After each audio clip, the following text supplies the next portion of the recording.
This is Calton Hill in Edinburgh, and the most famous thing about it isn't actually on the hill.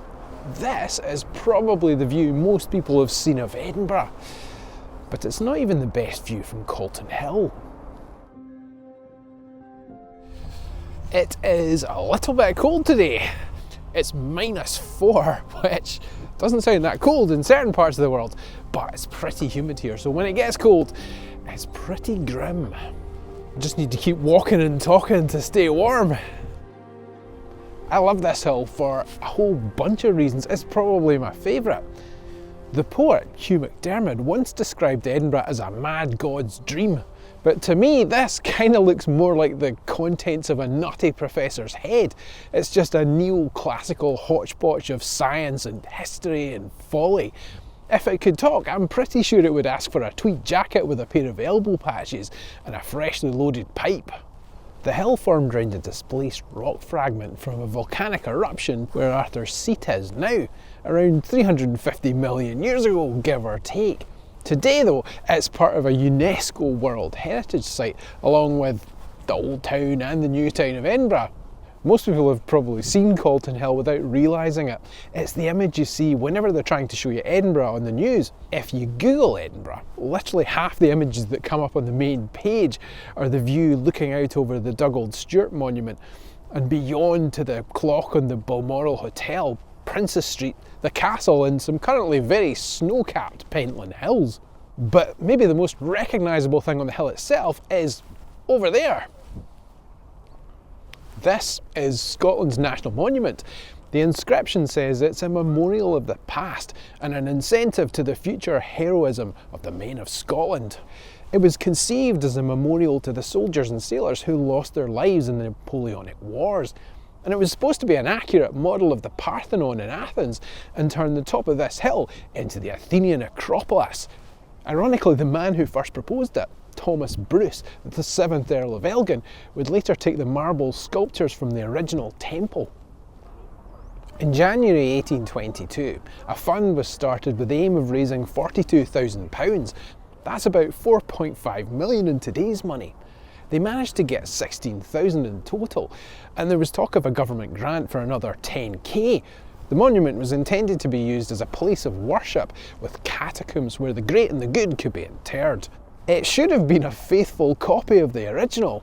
The foundation stone was laid in 1822 at the time of George IV's famous visit, and it weighed 6 tons. There were dignitaries, Masonic lodges, soldiers and cannon salutes from the castle, Salisbury Crags and from boats and a fort down in Leith. George himself didn't actually show up though. Construction didn't start until 1826, owing to some cash flow problems, and eventually, as you can see, they ran out of money. They managed 12 columns, and our national monument became known as Scotland's folly, Edinburgh's disgrace, the pride and poverty of Scotland. Over the years there have been some ambitious plans to complete it, as a memorial to Queen Victoria, or an art gallery, or a monument to the Union of Scotland and England. It's a great place to get your picture taken, as you can see behind me. My kids insist on getting up there every time we come here, which kind of terrifies me. I like it the way it is, but what do you think? Over here is the City Observatory. The oldest part of it was designed in a Gothic style by James Craig. He's the guy who first planned out Edinburgh's New Town, although his drawings have been lost. The idea for an observatory came from a Thomas Short, who'd come home from Edinburgh with a telescope he got from his brother. He ran out of money though, and he wound up living in the place. His daughter, Maria Theresa Short, opened a more touristy observatory somewhere on the hill. Later she moved to Castle Hill, where she started what would eventually become the Camera Obscura.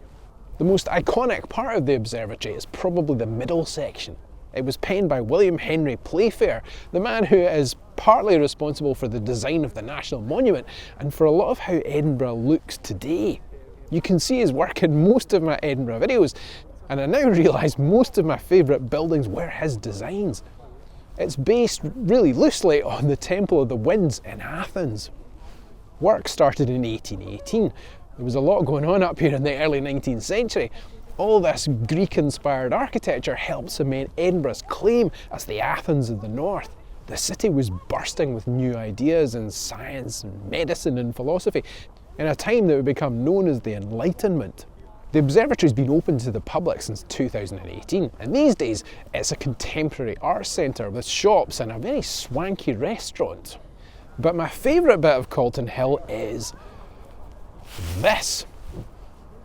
This is the Nelson Monument. It was built between 1807 and 1816 to commemorate Vice Admiral Horatio Nelson's victory and death at the Battle of Trafalgar in 1805. It was designed by the architect Robert Byrne, not to be confused with Robert Burns, who we'll be talking about in a couple of weeks, and it was modelled on an upturned telescope. Nelson famously put one to his blind eye during the Battle of Copenhagen, implying he hadn't seen a signal to retreat. For a while, the monument had an important purpose. A lot of people know about the 1 o'clock gun at the castle. Long story short, they fire a gun at the castle every day at 1 o'clock. These days, it's just to scare the bejesus out of tourists, but once upon a time, it was important. By the 19th century, marine navigation relied on accurate timekeeping using chronometers. If you knew Greenwich Mean Time, you could calculate your longitude using the position of celestial bodies. But how do you know if your watch is a bit wonky? The solution came from Charles Piazzi Smith, Scotland's astronomer royal. Why not use a time ball? In 1852, they stuck one on the top of the tower. Every day, just before 1, the ball would be raised, then dropped on the hour, so that ships could set their clocks. Unless it was foggy, which is why they started firing the gun in 1861. It's actually off the tower just now, being refurbished, but it's due to be reinstalled soon when it'll be raised and dropped automatically every day at 1.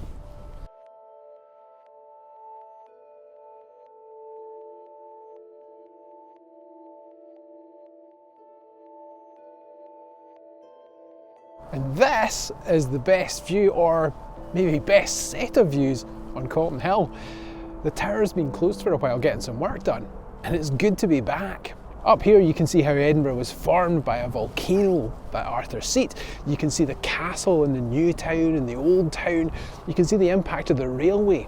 You can see the whole history of the city laid out before you. And I can see bits of my own history. A few years ago I came up here with my girlfriend. Anyone who watches this channel regularly will probably know I'm not a big fan of heights.